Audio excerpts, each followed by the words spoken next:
Assalamu alaikum. It is I, Mubaraka. So today we are going to talk a little bit about how do we set healthy boundaries and when do we know to say no and when do we know to give a little bit more. So let me log on to my Instagram so we don't leave my IG people out there. I gotta give love to everybody. There we go. I'm going to set that there for my Insta people. Hey. So now I am live on both Instagram and Facebook. It is a little chilly because it is nighttime and the temperature has fallen, and so I'm a little bit wrapped up because I have no idea why I still live in Connecticut. Actually, I'm going to put my hijab inside of my clothes. I have no idea why I live in such a cold place because my blood says that I need warmth. My blood says that I need some tropical something. A friend stopped by the house today and and he said, "Did you get this cold weather delivered?" I was like, "No, they made the wrong delivery because I ordered sunshine and beach sand.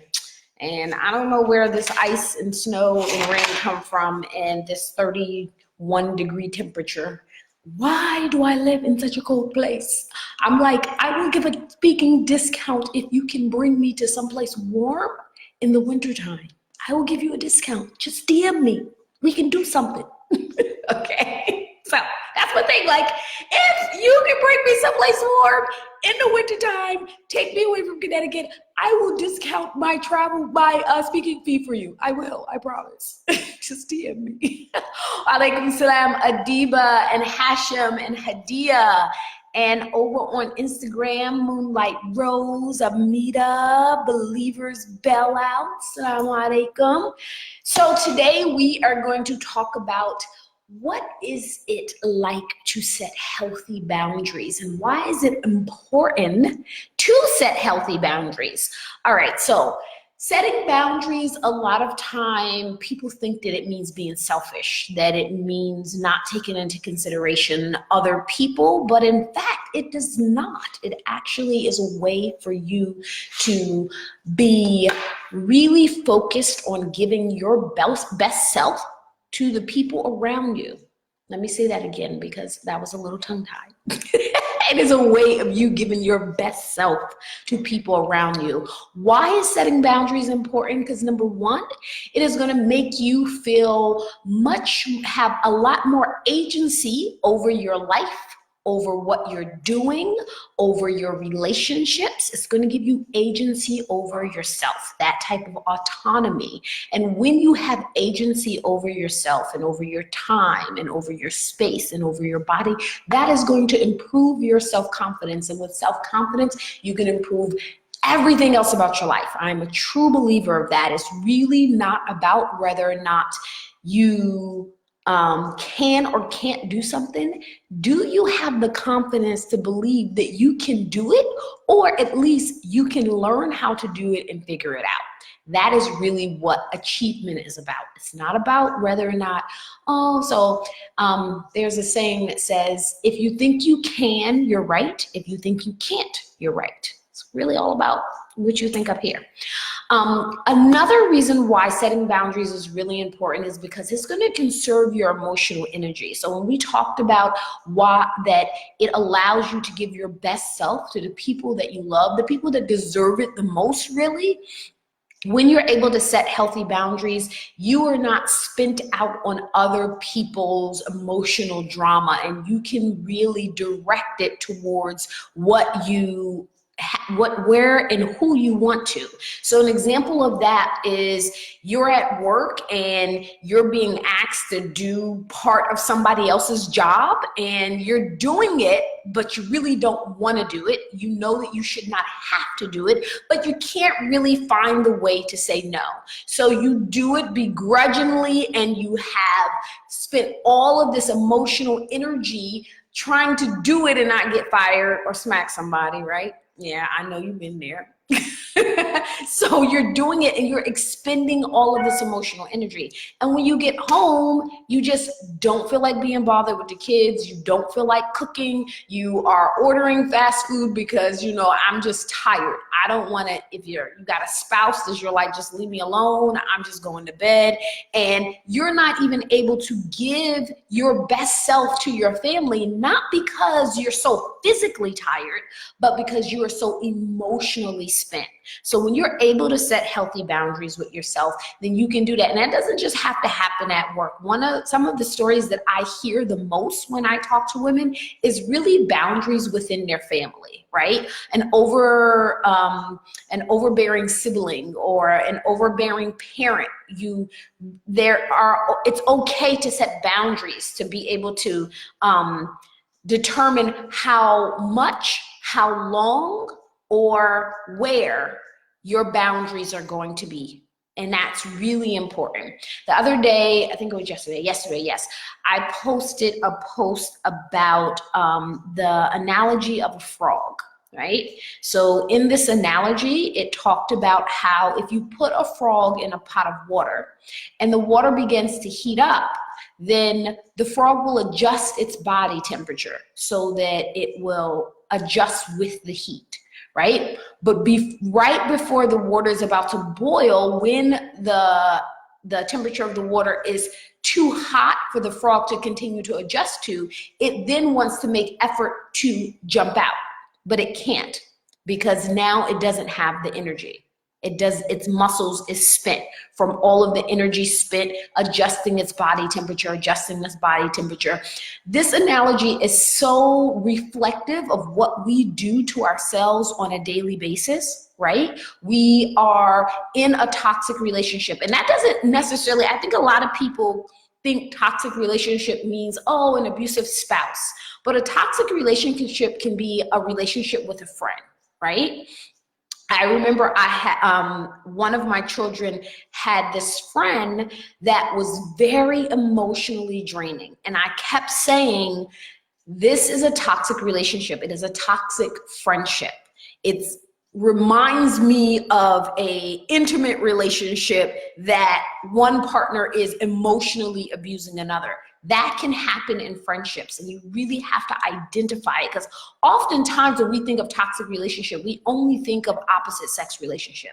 It happens very often in families. And I'm not even talking about just the trauma of sexual trauma or physical trauma that happens in families. It starts off and can happen on a much lower level, right? So I know for me personally, one of the situations that I had to deal with is a family member that was constantly spreading lies about me and my family, constantly saying really negative stuff. Every time she called me, she had something bad to say about, oh, I saw this posted on social media, or remember when this happened 20 years ago, you should have done that, da, da, da.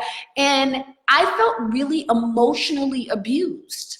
I love her. She is blood, but it got to the point where I had to say, just because we have the same blood, it doesn't give you the right to emotionally abuse me. And I feel really emotionally abused. So I need to step back. I need to take a minute and give you some space. And I can't deal with this right now. And so I needed to, for a little while, block her from my social media, block her from my phone, because I really felt like I could no longer take the emotional abuse. And it doesn't mean that I don't love her. I think that it is absolutely fine for you to love somebody from a distance, and to know that to continue to love them, they need to stay at that distance. That is absolutely fine, and it is acceptable. So how do you go about trying to figure out what is a healthy boundary? So you need to really think about what are your needs versus what are your wants, right? And also too, what do you have the right to? What's your right? So for an example, you have the right to a peace of mind. You have the right to feel physically safe, emotionally safe, Those are two things that it is your human right. If you are in any situation where you do not feel either of those at all times, and there's no compromise on that, you should always feel physically and emotionally safe, no matter what type of relationship that you're in, whether it's a friend, whether it's a sibling, whether it's a cousin, whether it's a relationship that you have with your teacher or with your spouse. Those are uncompromised. But when you're talking about going about what you need, what do you need as a person, right? And how do you communicate that need to the person that you feel is violating that space? So again, because y'all know I share all my business, I will give you an example of how I had to adjust myself. So this isn't always about so this is something that I want to say before I share this story with you. It's not always about being selfish. And one of the things that I would encourage people to do is that when you watch people on the internet like myself, right, and you're thinking about the things that they are saying, think about it from both ways. Am I in a situation where I may be crossing someone else's boundaries, in addition to, do I have boundaries that other people are crossing, right? Do I need to set my own boundary?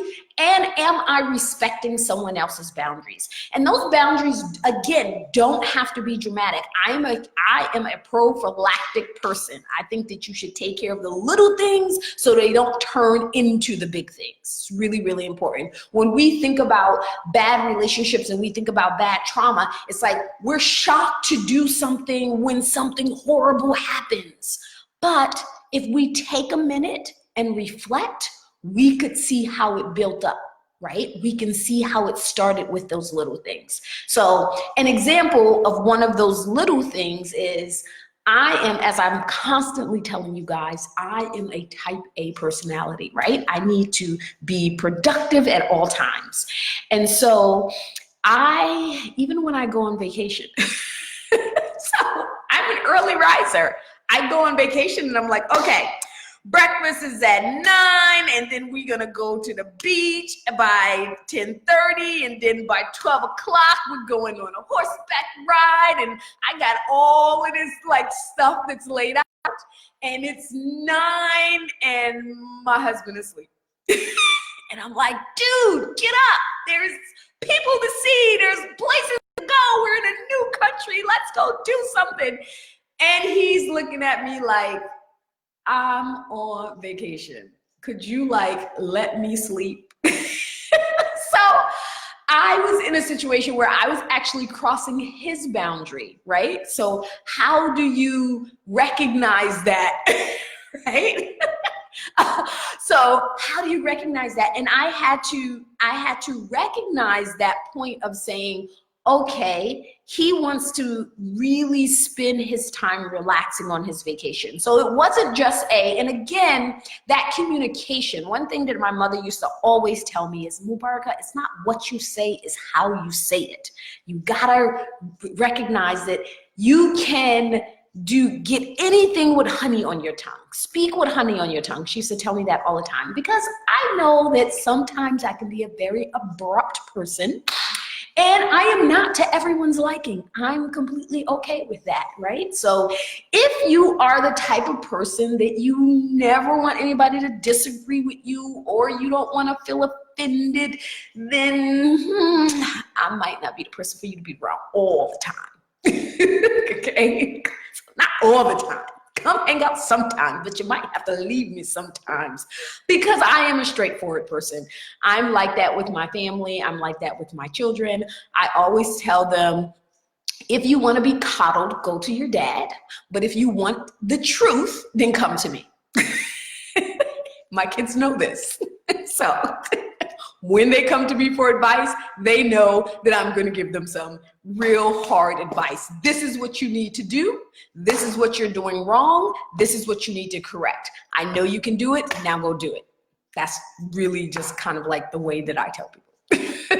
particularly my children. So even when I'm talking to clients, right, don't get offended because it's not just you. It is not about you personally. That's just my personality. But when we talk about kind of like respecting other people's boundaries, right? It's also about the communication, right? So the communication between me and my husband wasn't that, oh, just leave me alone and go away. It was, when I am on vacation, I don't like to feel rushed. I don't like to feel like I'm on a schedule. And when you're making a schedule for me, it makes me feel like my vacation is not my time, right? So when he communicated that with me, I had to step back and say, oh, okay.